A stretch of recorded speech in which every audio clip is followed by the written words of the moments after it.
5 feet 6 inches tall, 130 pounds, black hair, brown eyes, last seen wearing black long-sleeve shirt, black pants, and white shoes. Umar Ali, Asian male, 5 years old, 3 feet 8 inches tall, 130 pounds, black hair, and brown eyes, last seen wearing black and white jacket, dark t-shirt, black pants, and white shoes. Aisha Ali, Asian female, 8 years old, 3 feet 10 inches tall, 70 pounds, black hair, and brown eyes, last seen wearing a black jacket, black shirt, dark purple leggings, and black and white shoes. Police are looking for Nazia Ali, 37 years old, Asian, female, 5 feet 5 inches tall, 210 pounds, black hair, brown eyes, and unknown clothing, in connection with her abduction.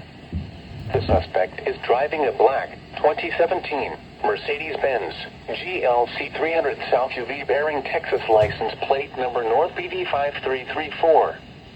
The suspect was last seen in Princeton, Texas. Law enforcement officials believe these children to be in grave or immediate danger.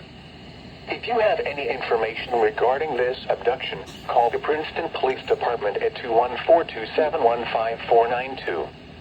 News media point of contact is Princeton Police Department at 9727-362-416.